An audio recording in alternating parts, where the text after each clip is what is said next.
నమస్తే ఫ్రెండ్స్, నేను ఈరోజు ఎగ్ బిర్యానీ చేస్తున్నా అండి. దానికోసం అయితే కొంచెం ఆయిల్ వేసుకొని కొద్దిగా జస్ట్ ఎక్కువ మసాలా లేదండి, ఒక లవంగం, ఒక పట్ట, ఒకటి అన్నీ ఒక్కొక్కటి వేసుకున్నా అండి. ఎందుకంటే ఎక్కువ మసాలా కూడా తినొద్దని వేసుకోలేదు.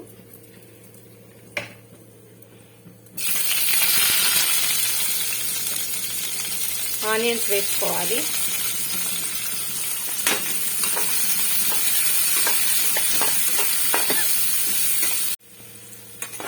ఇలా కొంచెం ఆనియన్స్ మగ్గిన తర్వాత కొంచెం అల్లం వెల్లుల్లి పేస్ట్ అండి. ఇప్పుడే ఫ్రెష్గా దంచింది అయితే నేను వేసుకుంటున్నాను.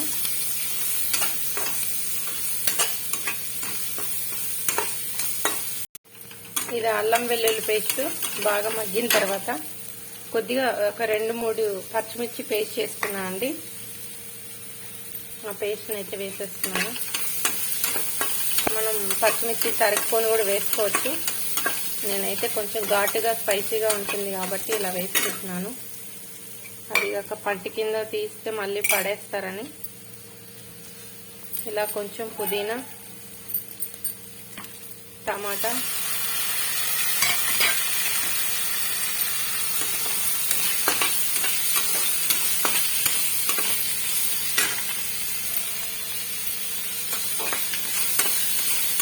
మూత పెట్టి మగ్గనివ్వాలండి. ఇలా కొంచెం కారం ఒక 1/2 స్పూన్ వేసుకోవాలండి. మనం ఆల్రెడీ పచ్చిమిర్చి వేసుకున్నాం పేస్ట్ చేసి. ఇది ఒక 1/2 ధనియాల పొడి, కొద్దిగా పసుపు,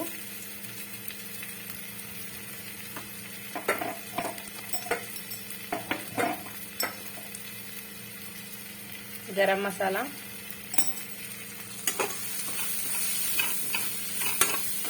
వేసుకొని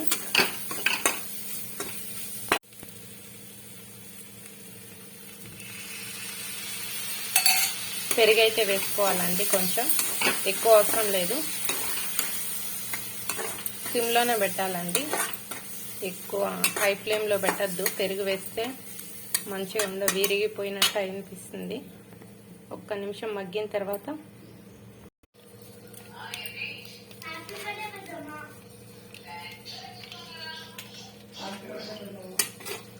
ఇలా కొంచెం బిర్యానీ మసాలా కూడా వేసుకొని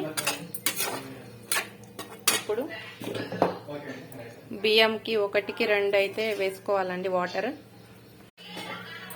కొంచెం లెమన్ జ్యూస్ అయితే వేసుకుంటున్నా అండి.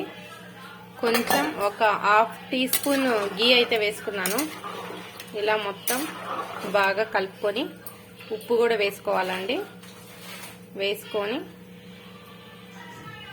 ఇలా సాఫ్రాన్ అయితే నేను దీంట్లోనే వేసేస్తున్నా అండి. మీకు టైం ఉంటే బాగా ఉడకబెట్టి అది కూడా వేసుకోవచ్చు, ఆ వాటర్ని. అలా వేసుకొని ఇప్పుడు మూత పెట్టేసుకోవాలి. 2 విజిల్స్ హై ఫ్లేమ్లో, 1 విజిల్ అయితే సిమ్లో వస్తే సరిపోతుందండి. చూడండి ఫ్రెండ్స్, ఎగ్ బిర్యానీ అయితే ఇలా వచ్చిందండి. టేస్ట్ అయితే చాలా సూపర్గా ఉంది. మీరు కూడా ట్రై చేయండి.